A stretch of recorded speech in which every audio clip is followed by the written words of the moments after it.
Seth, and thank the library for co-sponsoring this event with us. We've been doing this series of Lunch and Learn, and they're always really great topics. We believe in simultaneously in providing good information for the public, both the library and the league. This month's Lunch and Learn topic is alternative voting methods and ranked choice voting. You might have noticed this topic is being discussed a bit lately in the news, and we believe it actually will be a ballot issue probably in the November election in Missouri later this year. In order to be an informed voter, we thought it would be especially appropriate and always appropriate to learn about topics that will be on the ballot. We are really pleased to introduce our guest speaker, James Endersby, who is a professor of political science at the University of Missouri, where he has been teaching since 1991. He received his PhD in 1990 from the University of Texas and specializes in American political behavior, AKA voting and elections, formal political theory and research methods. He also serves as the Director of Canadian Studies at the University of Missouri, was past president of the Southwestern Political Science Association and the Midwest Association for Canadian Studies. The courses he teaches include Advanced Political Methodology, American Government, Political Behavior, and Politics and the Media. We are really pleased to present Dr. Endersby, and he can share his expertise with us on this important topic. Turn that over to Professor Endersby. Okay, thank you, Marilyn. I really appreciate your invitation to come and talk to the League and to the folks at the Daniel Boone Regional Library and arranging all this thing.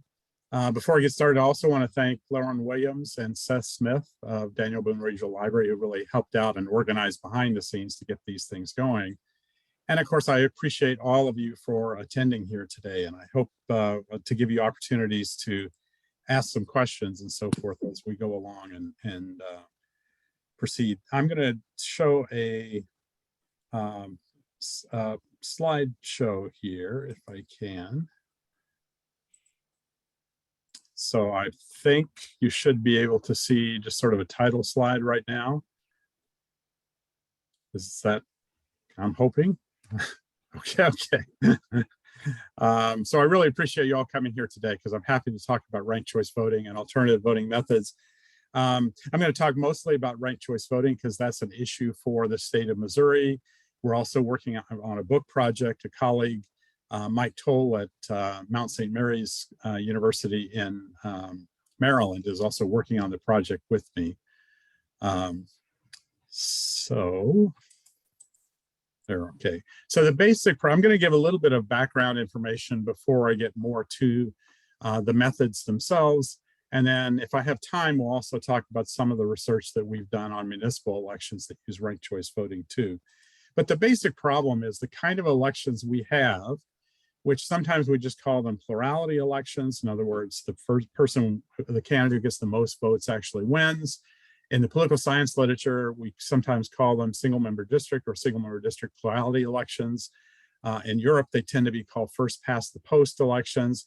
But all of these cases are just the candidate who gets more votes than anybody else wins. If there are only two candidates, that's a majority of the vote. That's the typical type of election that occurs in the United States. But the problem with plurality elections occurs more when there are more than two candidates. And if there are just two, then we're going to get a majority. But if there are three or more, we oftentimes only get a plurality. That is more votes than anyone else, but not 50% of the votes. In some cases, we have runoff elections. That varies a lot through the United States. It's more prominent in the South, but certainly not limited to the South. It occurs sort of everywhere across the US. And runoff elections have the same basic concern as you're not actually choosing a majority candidate. But the problems with runoffs also add a couple of other components. One is it's a different electorate. It's a different group of voters that occurs in the runoff and the general election. For instance, in the Georgia senatorial elections, which are very prominent in the past few years, the number of voters in the runoff, which is, determined the outcome in terms of party control of the US Senate, was lower than what it was in the general election. So you had a lot of drop off that occurred from one election to another. And second concern, not only is there a different election, but second concern is it's a lot more expense. Generally speaking, the states aren't quite as concerned about runoff elections if they're run through all the states. But for many cities, like the city of Columbia, I would assume at least having another round of an election is a pretty expensive proposition with a relatively limited budget. So those are some of the problems that come through with the runoff, and it's just a different campaign. And most voters, or I should say many voters, not necessarily most, but many voters also feel that in a plurality election, their votes are basically wasted. It's just a term that's applied to these kind of phenomena. That is, it doesn't help to vote for the loser. It doesn't help to come in second.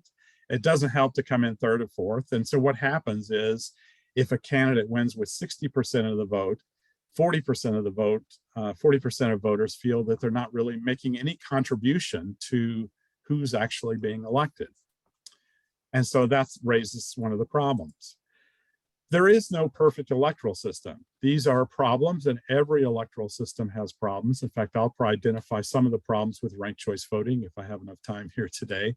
But let me give you a hypothetical example of a plurality election. Let's assume we have 4 candidates, and I'll just make it easy and call them A, B, C, and D. And in this plurality election, the winner, the person with the most votes, is candidate C. Candidate C gets a little over 2,000 votes and a little bit over 30% of the vote. So they're declared the winner in this primary election.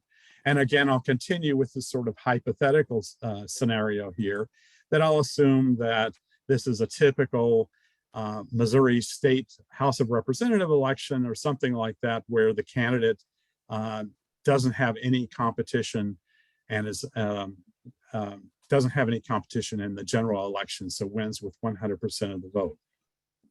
So this is somewhat of a problem because 70%, at least 70% of those partisans aren't getting to cast their vote. And of course, then Democrats and independents, or whatever the primary are getting a chance to vote in the general election as well. So this is a hypothetical example, but the hypothetical example here isn't really so hypothetical.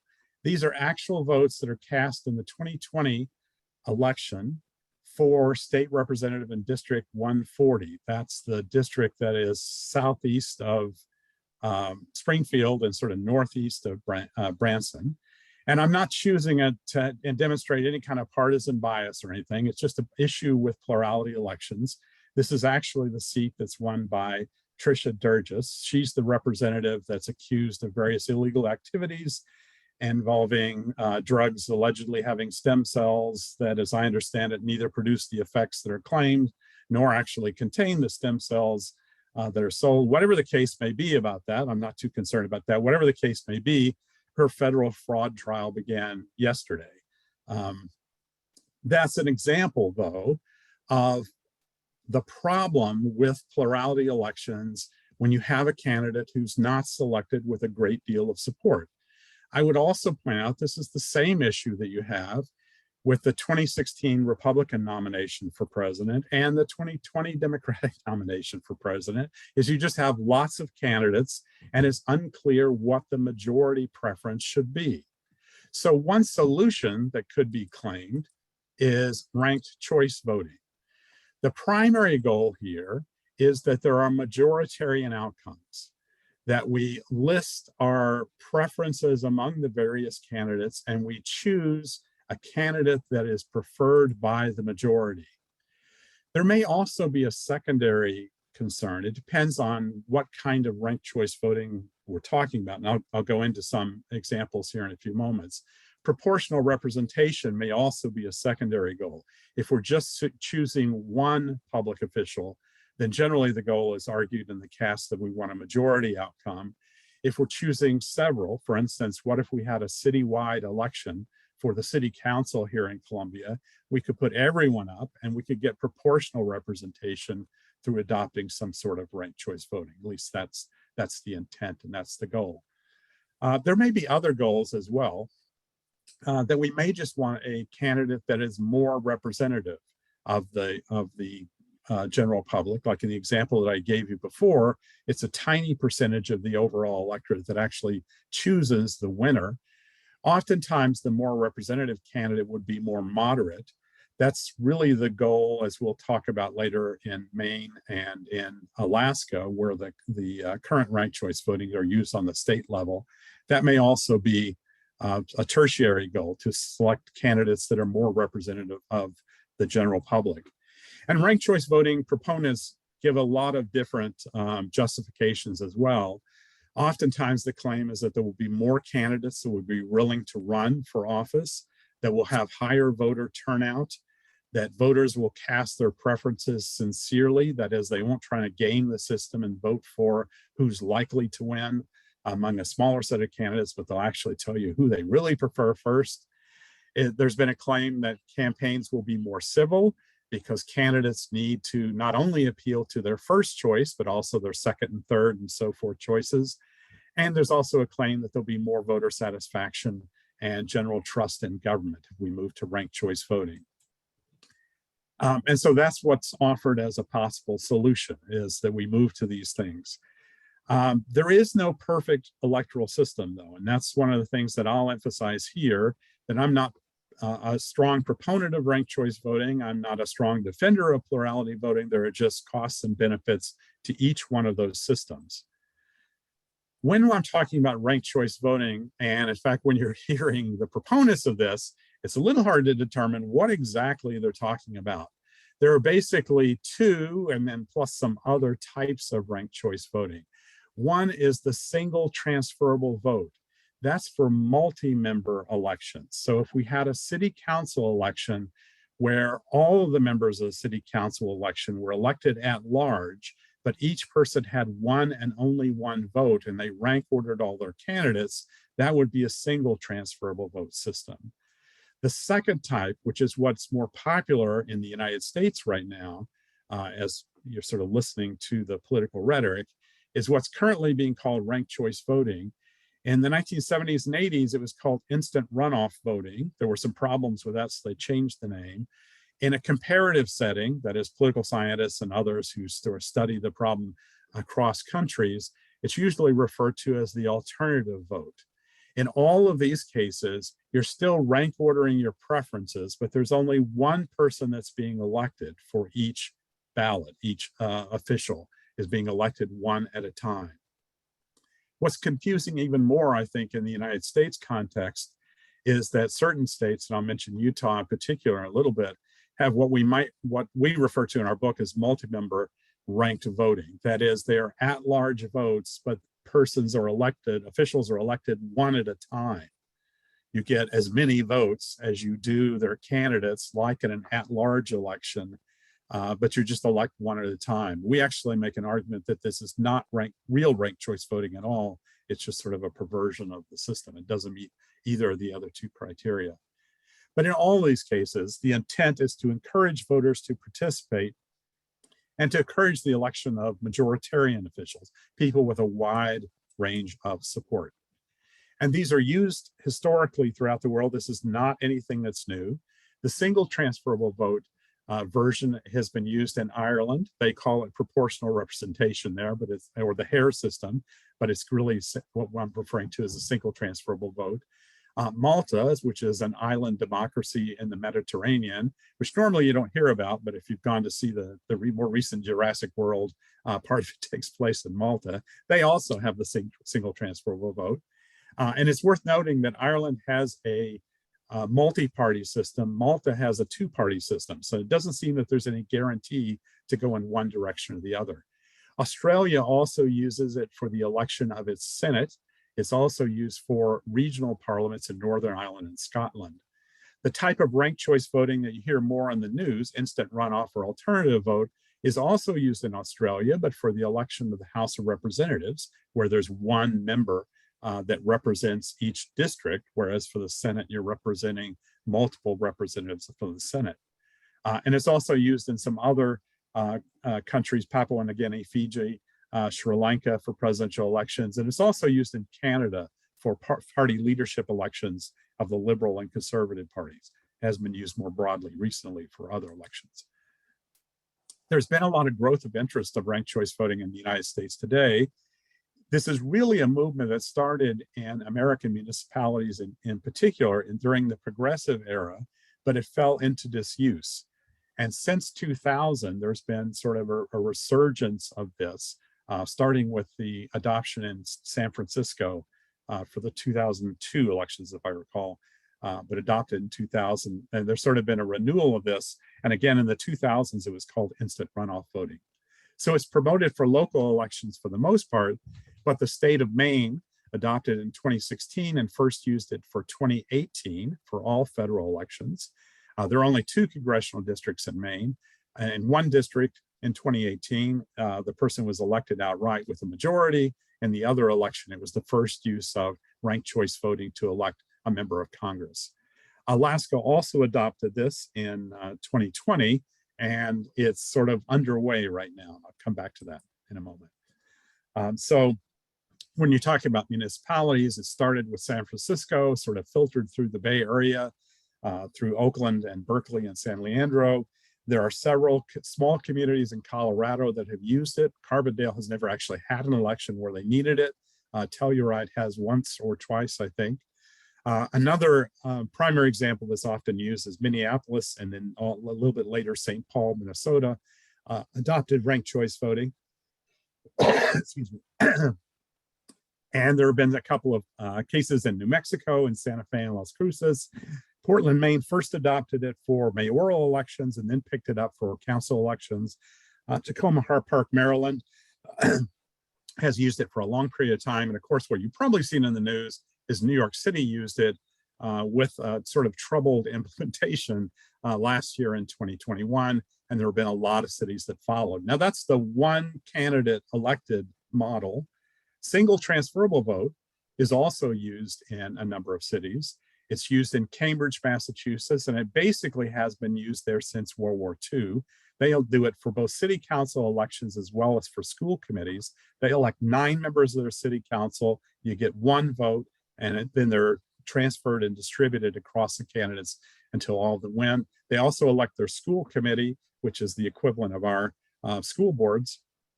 They've done that the same way. I think there are 6 elected for the school board there. Minneapolis, Minnesota also uses a little bit for a couple of small boards. Their recreation parks board basically, and they have a taxation board too. And then because of a federal lawsuit, East Point, Michigan, which is outside Detroit, has also used the single transferable vote version. There are some other applications. There were some applications in Democratic primaries and for the 2020 election. Of course, this was a COVID election, sort of overtook everything. There was a disaster in Iowa and then some sort of mixed results in some of these other states too. But in 2020, it was also used for the election of electors to the Electoral College in Maine. And it's also used for overseas voting in a number of states. In fact, Fair Vote, which is one of the organizations that advocates ranked choice voting, gives this picture on their website, which is all the locations that have used it. Those southern states, excuse me, got a cough here. Those southern states are using it for overseas and military ballots, where it makes a lot of sense too, because the ballot comes in oftentimes through the mail. You never know how things are going to shake out. Candidates drop out of the primaries before the overseas ballot actually comes in. So the solution that's offered by this is a voter rank orders their preferences, what their first preference is, what their second preference is, and the third preference is, and so forth. After the election occurs, the count of all first place ballots is made. And if the leading candidate has a majority, then the winner is declared right there, just outright. If there is no majority winner, then the candidate who ranks last is eliminated. Any votes that were cast for the last place candidate are then transferred to the second place preferences. So they're transferred to the next choice. If there's a majority winner at that point, then a winner is declared and the election is over. If not, then the next last place candidate is limited and ballots for that candidate are redistributed to the next choice. and so forth. It goes on until a majority winner is determined or until just someone is left. The same kind of thing happens for single transferable vote, but there is just a quota that is calculated to determine who wins, with quota which is less than 50%. Here's an example of a ballot that you would fill out in Santa Fe, New Mexico for mayor. And this is just a hypothetical ballot. It's not one that was actually used, but it gives the example of how you would fill it out. So you would blank in one option for first choice, one option for second, one for third, and so forth, down to fourth and fifth, because there are 5 candidates here.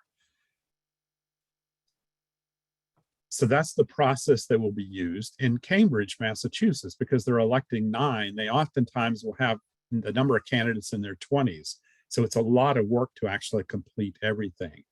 You don't have to complete your entire ballot, at least not in any applications within the United States. You could just fill out first, second, and third. You could just fill out your first choice and then leave it blank, and so forth. That's a general example. Another one a little bit south of Santa Fe is in Las Cruces. I actually kind of like this option that's given.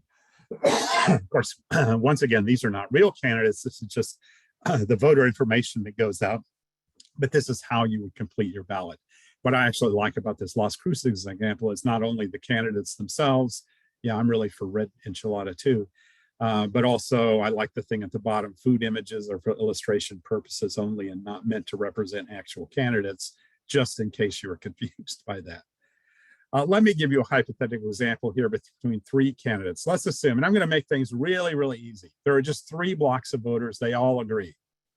It doesn't really work that way in real life, but we're going to assume that to start with.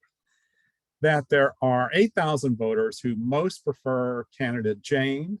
Their second preference is Luke, and then the candidate I like least is Kate. There are 7,000 voters who like Kate the most. Their second choice is Jane. Then the candidate they like least is Luke. And there are 5,000 voters who most prefer Luke. Their second choice is Kate, and their last choice is Jane. Now, in a plurality election, Jane would win this election outright. She gets 8,000 votes. She does not win a majority. She gets only 40% of the vote, but she would win the election. If we had a runoff election, then the runoff election would go between the top 2 candidates. So Jane would win in a plurality election. In a runoff election, we go between the top 2 candidates. That would be Jane and Kate, because she comes in second with 7,000 votes. And given the order of preferences that we have here, if it's a race between Kate and Jane, then those people who most preferred Luke actually prefer Kate more. So their second preference would all be marked for Kate, and then her vote total would be 12,000. So Kate would win a majority of the election in a runoff. So she would be the winner in a runoff case. That all seems well and good, and we have a lot of rationale, but it's also worth noting that of those people who liked Luke the most, they would be joined in any kind of pairwise runoff between Luke and Kate, who, remember, just won the runoff election. Those who voted for Jane would actually prefer Luke to Kate. So in that particular case, Luke would defeat Kate, who just won the runoff, but Luke would defeat Kate by getting the 5,000 votes who most prefer Luke, the 8,000 votes who have a second choice for Luke. So that's 13,000 total, and Kate would be only at 7,000 votes. So all 3 candidates can win the election. All 3 candidates can claim that they are majority winners. Now, this is a problem more with just the set of preferences. Sometimes this is the way preferences are. People prefer things in terms of blocks like this, and there's no method that will guarantee a single outcome that is preferred by a majority. In this case, we just get different solutions depending on how we run the election. And that's sort of a fundamental problem with things. Now, I'm talking mainly about ranked choice voting. There are other similar electoral systems too. One I've already mentioned is sort of the multi-winner ranked vote. That's applied to at-large elections, and we believe it's applied inappropriately. There's also limited voting, where you have more than one vote, but you have less than the number of candidates. This is used, and this has been applied by the federal courts in a number of constituencies in Alabama, where, for instance, there may be three candidates, three officials that are elected, but you only get 2 votes. And it's just all, they're just summed up like they would be in an at-large election. But what it does is, because your vote is limited to less than the number of candidates, then it allows minority groups to have a greater chance of influencing the election. So that's a similar system. I'm not going to talk too much about it, except for here just a moment.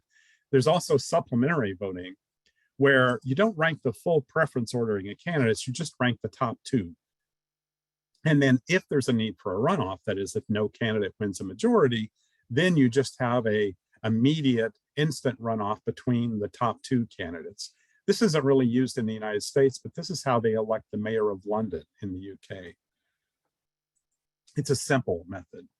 One method that's not too simple is Buckland voting, which was very popular in the late 19th and early 20th century. It started in Grand Junction, Colorado, and it was applied to dozens of municipalities in the area. And there, depending on the application, a voter would rank 2 or sometimes 3 candidates. And what you would do is you would weight them. So you would get like a full vote for your first choice, a half vote for your second choice, sometimes a third vote for your third choice, and so forth. So it's kind of a weighted voting system, but it's rank ordered.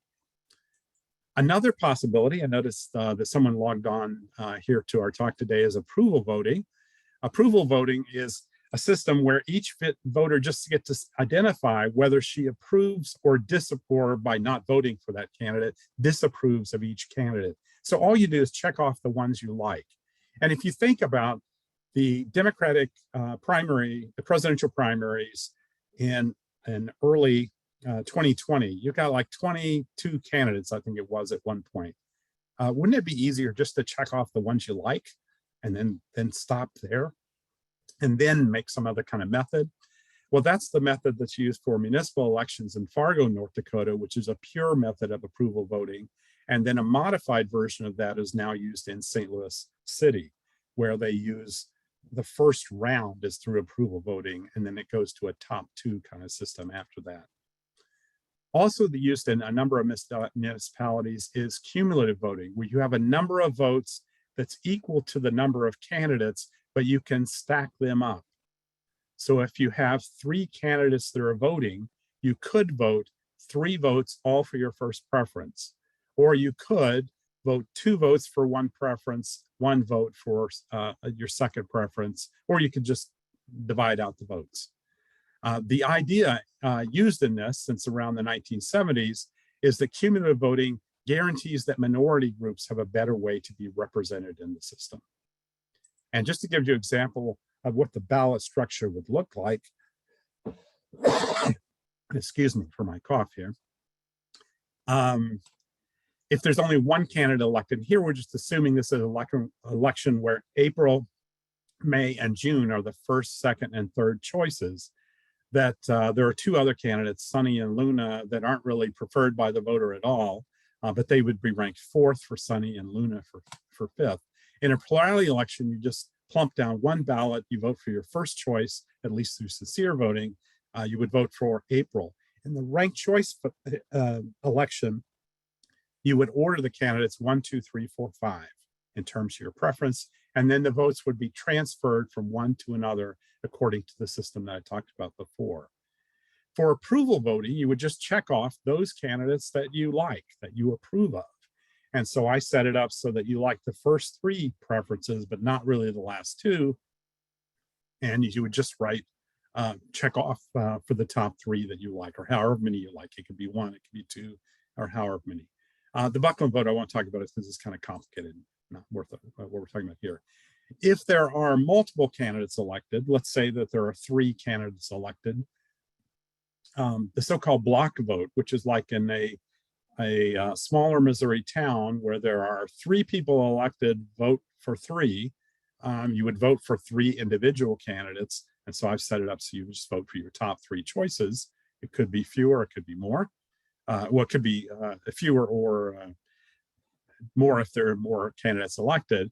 Ranked choice voting or single transferable vote remains just the same. And this is how the cumulative voting works, is that if you really like April, you could vote all 3 votes for April.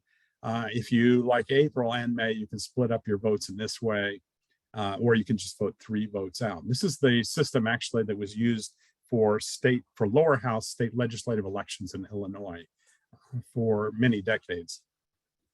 And then for the limited vote, just to carry on my example here, this would be where you get 2 votes.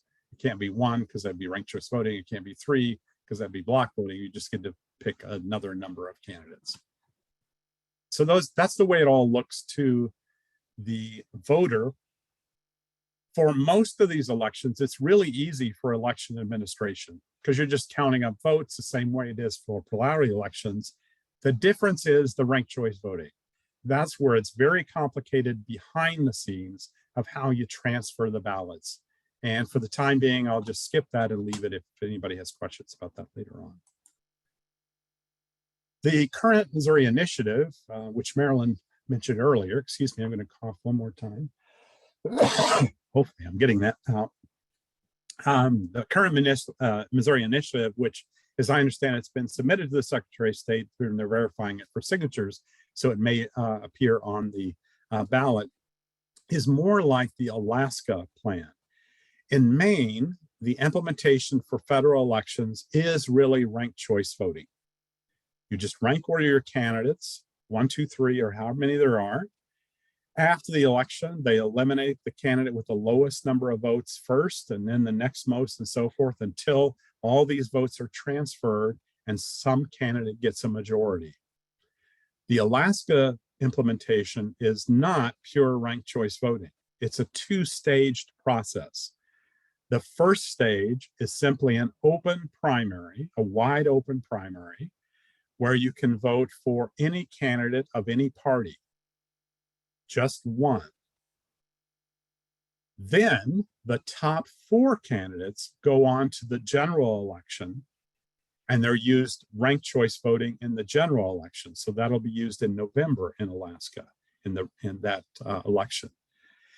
And that's basically what the Missouri Initiative Plan is. It's an extension of the Alaska plan. What I should mention is that the Alaska plan also has some other components. A key factor in the Alaska plan is a substantial limitation on campaign financing. Partly because it's Alaska, it's sort of the last election, the last one that people pay attention to, at least on federal elections. So a lot of money comes from out of state for those federal elections.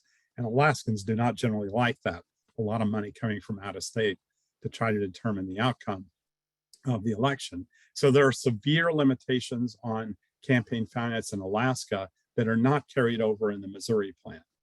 The Missouri proposal is more just the 2-stage top 4 ranked choice voting. So to keep things current, the first round of the Alaska election was held on Saturday. These are the unofficial results. It looks like they're going to hold, though, without many changes. They're counting last-minute absentee ballots and so forth, as I understand it. The special election was held on Saturday. Then there'll be a second round of the special election, but limited to the top 4 candidates. So this is to replace retiring Senator Don Young, who passed away in office. There were 48 candidates who filed for office. Partly it was this new system that led to that. 22 of those candidates were running as nonpartisan or undeclared. There were 16 Republicans, 6 Democrats, a couple of Libertarians, an American Independent, and an Alaskan Independent candidate. I've just shown you a little piece here on the right-hand side of the candidates that are actually running. And I've also given you the unofficial results here. So you can see that Sarah Palin, who's probably the person that's likely to win in the ranked choice voting. The other possibility is Nick Begich. He comes from he's the 3rd generation of a political family in Alaska. He polled 19%. They're both Republicans. The election in the ranked choice voting is probably going to come down to these 2. There weren't very many Democrats, and Al Gross is sort of an independent candidate.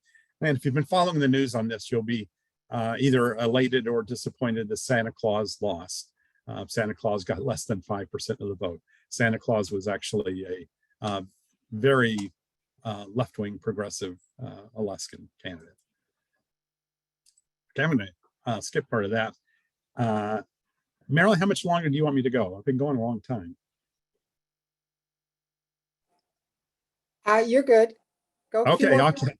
Like, we only have one question in the chat, so maybe people are contemplating what they're going to ask. Okay, let me give you a little bit of results from our municipal election analysis, and just I'll give a little bit and then maybe give some conclusions.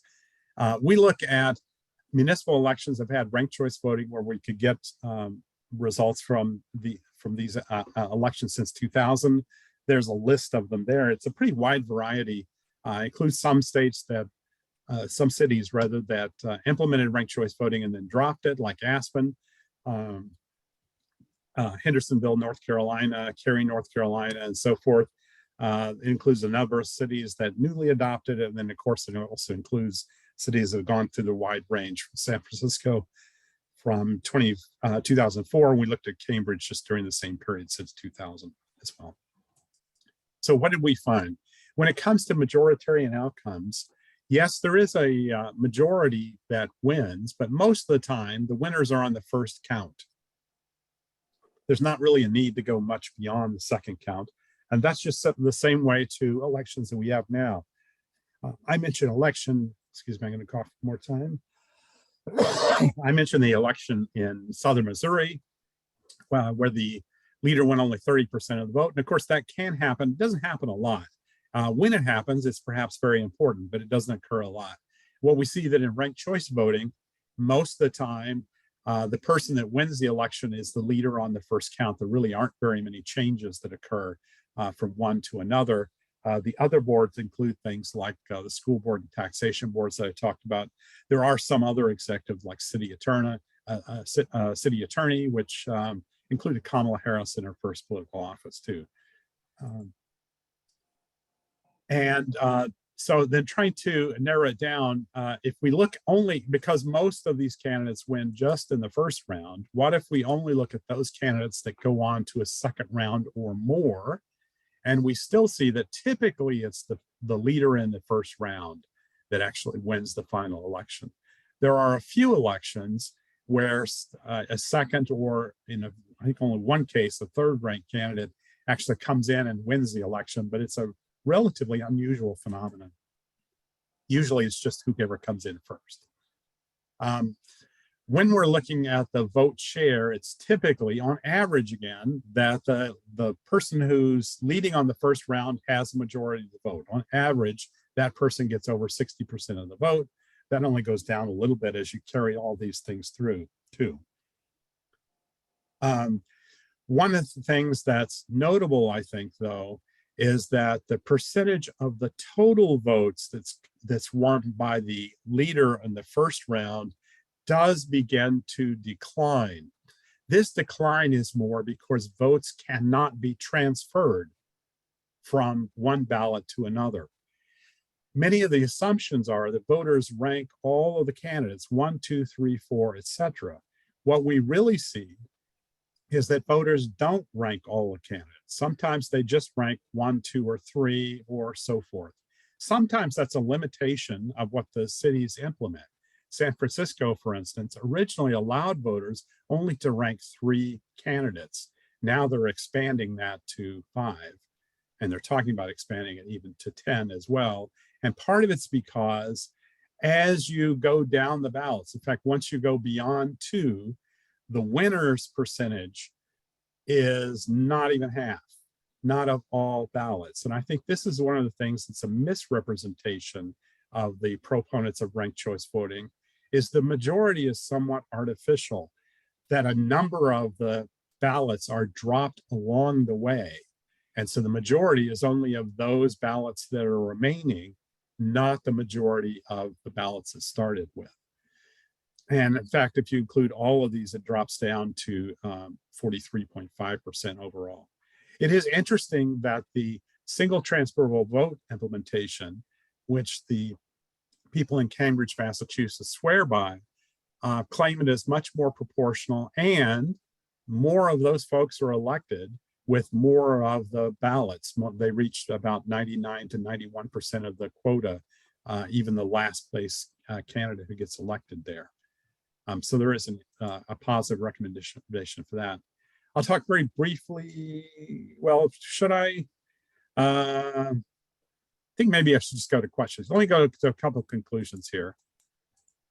This is what I was referring to a non-transferable ballots. There are a lot of ballots, a high percentage, they're actually dropped along the way because people don't go to more than one ballot. In fact, that's even been the case for approval voting, and that's the experience in St. Louis. Excuse me for my cough. In St. Louis, first application is that many folks just voted for one person in the approval rating round. To be fair, though, people in Fargo tend to vote for more than one. So there you go. I don't know what it means. There are some drawbacks. So I'll just talk about some drawbacks that I haven't really talked about so far. And again, I'm not trying to argue against ranked choice voting, but we need to be aware of some things. One is that the information demands are much greater on the voter in ranked choice voting.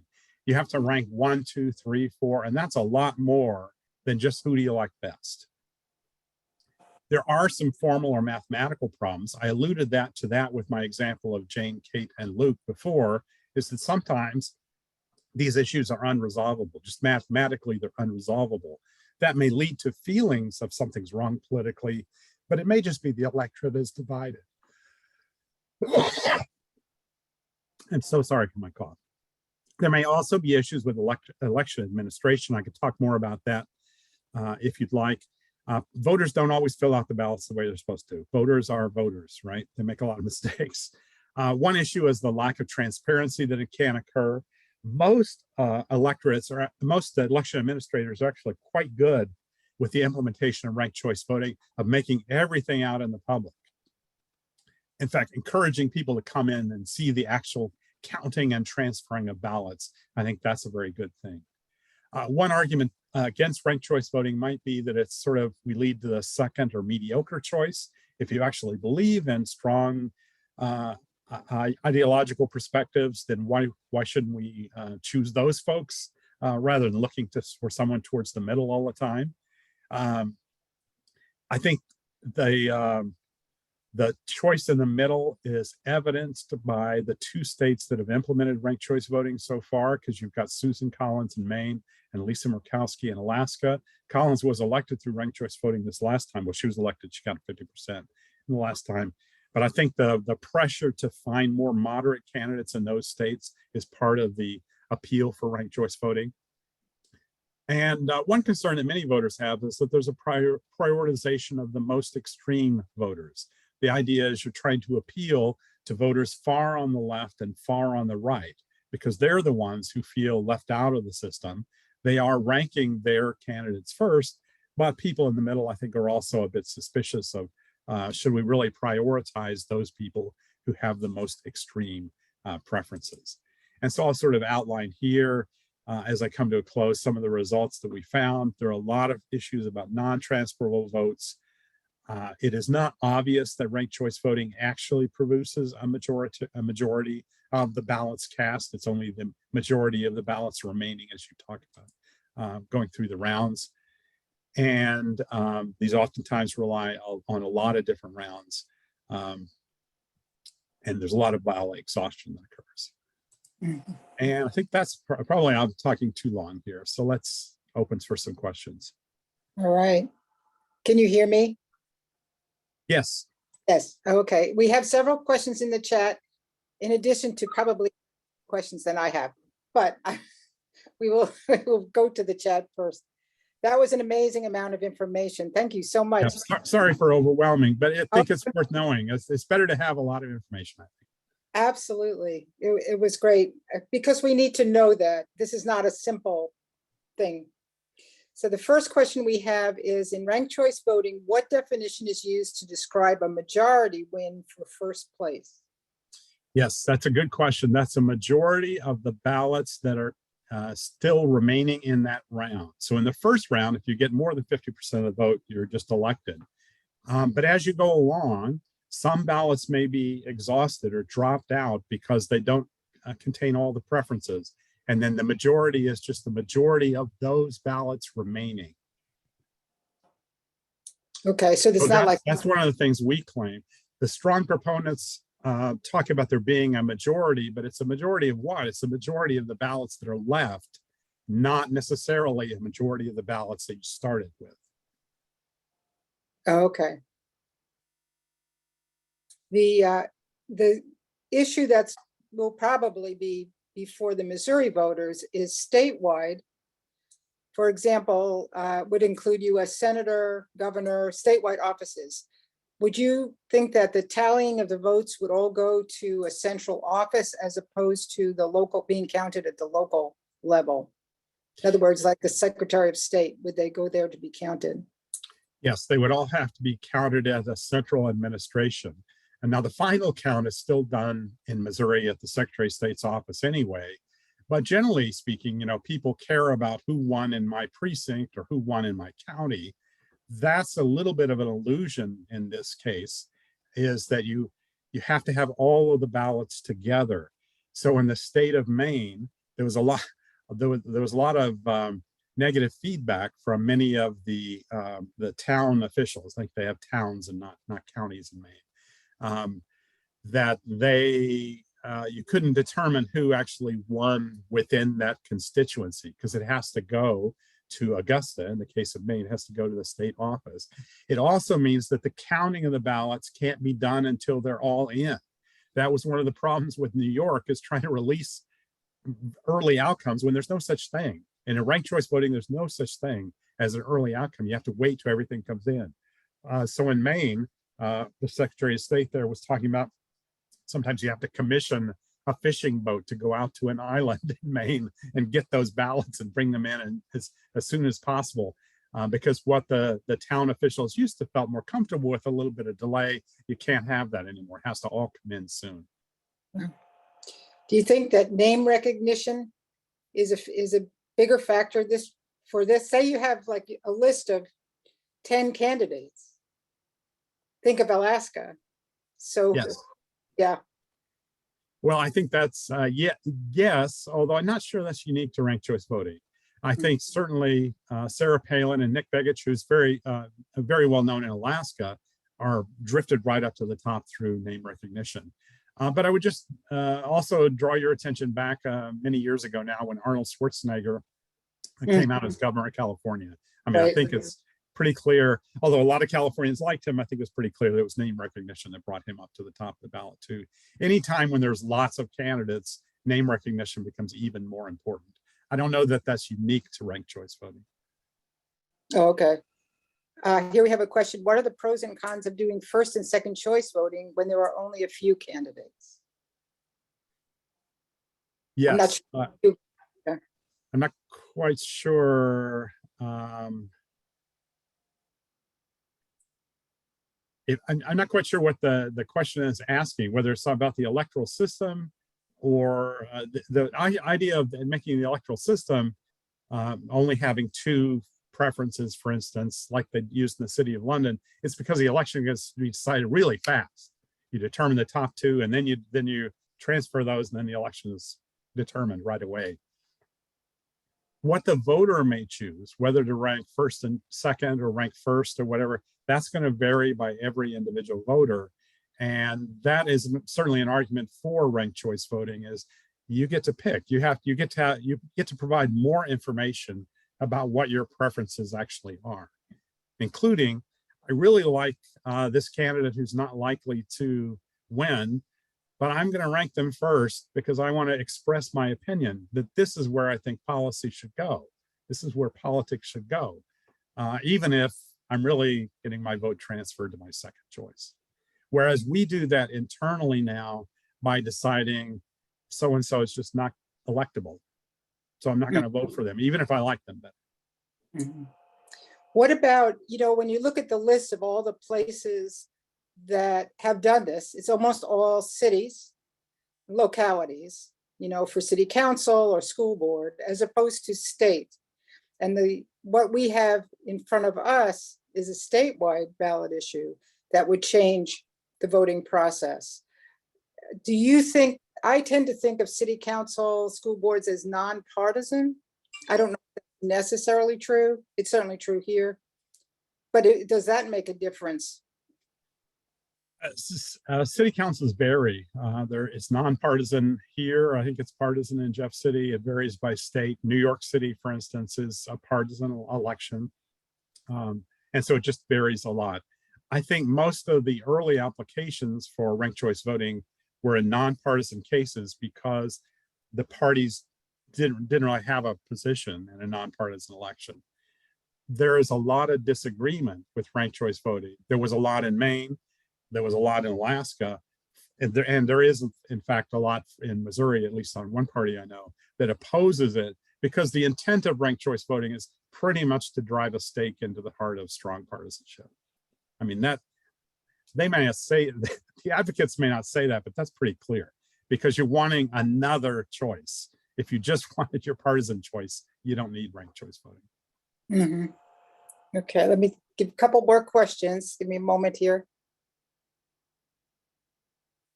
I should mention that for Maine, the League of Women Voters was very active in terms of advocating for ranked choice voting. It was initially they wanted to use it for state elections, not for federal elections, but through a variety of court cases, and the Maine Constitution, they couldn't use it for state elections. So they just decided as a backup to use it for federal elections. That was not the original intent, but the league was very involved in Maine. Not at all in Alaska, as I understand it. Mhm. Okay, here's a question. Is there a chance that federally we could enact universal presidential primaries? I feel my Missouri vote does not matter because most of the candidates for president drop out by the time I vote for a presidential primary. I don't know if that's an excellent question. It's kind of a bit off the topic. I don't think we're going to have, there's been a lot of discussion of having like regional primaries. I think that would be what would be more likely to be adopted, something like Super Tuesday, but then have several, like 4 or 5 Super Tuesdays across the country at different times. I don't think we're there yet. I think it may be a good idea, but I don't think we're there yet. As an aside, I should mention that Canada votes for their party leaders. They don't have a president, right? They just have a leader of the party in a parliament. But they vote for the conservative and liberal parties. They do use ranked choice voting because there are so many candidates that are running that they find that's a better system to work. But there's also a lot of dissatisfaction with just this side. Yeah, here's another question. In a national election, and this would also be statewide, where overseas service members often lag in snail mail efficiency, we'd have to wait for all ballots to be in before there would be a count. If for example, we have ranked choice, is that correct? That is correct. That's correct under current federal law. UOCAVA says that you have to wait for those overseas ballots. Okay. And then the argument for, and to be honest, I think that's a clear application where ranked choice voting would be a good thing, because you have someone in service, perhaps in an area where it's difficult to get information in and out, that we need to give those folks the opportunity to cast their votes for legitimate candidates, and that may not be known. To go back to Ashley's question before, we may prefer one candidate who drops out before it gets to the Missouri presidential primary. But if you're overseas, that's a likely phenomenon that someone drops out. And so the idea of having ranked preference votings where you can transfer to the candidates that's still there, that is your legitimate choice, is quite reasonable. Okay. Do you think that there would be an issue with voters, as you did allude to a little bit earlier about sometimes voters have problems figuring out who to vote for? So in this particular initiative petition, the primary would be a regular plurality vote. Is that correct? That is correct. And that's like the Alaska example I gave. We know who the top 4 are, but each Alaska voter just had one vote in that primary, that special election primary. That's what the Missouri proposal does too. So you'd get one vote and the top 4 would go to the ranked choice. Yes. The difference is it's an open primary. So you have Democrats, Republicans, and others all on the ballot at the same time. Whereas right now we have a party-based primary. You get a Republican or a Democrat or other ballot. Do you think, and this isn't intended to be partisan because it could be in any state, say the top 4 turn out to be all of one party? Yes, That's possible. Both California and Washington State have a top 2 election now. So it's a runoff election, but it's a top 2. And they can be 2 Democrats or 2 Republicans voting in those elections. Running in those elections. They could be among the top 2. So it's certainly a possibility that you could have a top 4. Well, and you think, in the Springfield area, maybe they're all Republicans. In maybe downtown Kansas City or St. Louis, they could be all Democrat. Yeah, it's a reasonable possibility. It is a possibility. Yeah. So then the opposite party would feel perhaps disenfranchised. Is that possible? That's possible. The natural solution would be to plunk everything down for one and only one candidate. I think all these things can be gamed. There's no best system. I think that's what you would automatically see, is that people would start working these things out in advance. So I'm gonna jump in here. So we're pretty much out of time. This has been fantastic. Thank you so much. I really appreciate this. I did want to, could one of you talk about the Better Ballot Initiative? There have been a couple of requests coming through, and then we'll wrap it up after that. But if that's okay. Professor Endersby, did you want to? No, I think I'll just stick with the right choice voting. Okay. You did include information about it. So I suspect when if it will be on the ballot, I mean, right now, as Professor Endersby said, the Secretary of State's office is reviewing the signatures on the petitions. So if it passes in that way, it would be probably on the November ballot. I'm just guessing, but I would assume that. And I would assume also that the league will have a forum, and that would be a topic. Any of the ballot issues would be a topic. We'd have pro and con on that. So that would be informative. I just let you all know that the league and the library will have a program on July 14th, which is a candidate forum for the contested race, only the contested races in the August election. And so we hope you will join us. It will be both in person and on Zoom. So you have a choice of being there live or on Zoom. So at this point, I want to thank Professor Endersby. That was amazing amount of information. And we could not be more appreciative for it. And thank you, Seth, for being our host. And thanks everyone for coming. We learned a lot. And if I could add one thing, because I can't seem to get through on chat, but people can look at Ballotpedia, and that has the specific language for the ballot initiative that will most likely be on the November ballot. So you can start looking at that now and then attend our forum later. This program will be recorded also. So if you want to go back and listen again, because that was quite a bit of information. So yeah, it was wonderful. Thank you so much. Thanks everybody for coming. Thank you. Thank you all.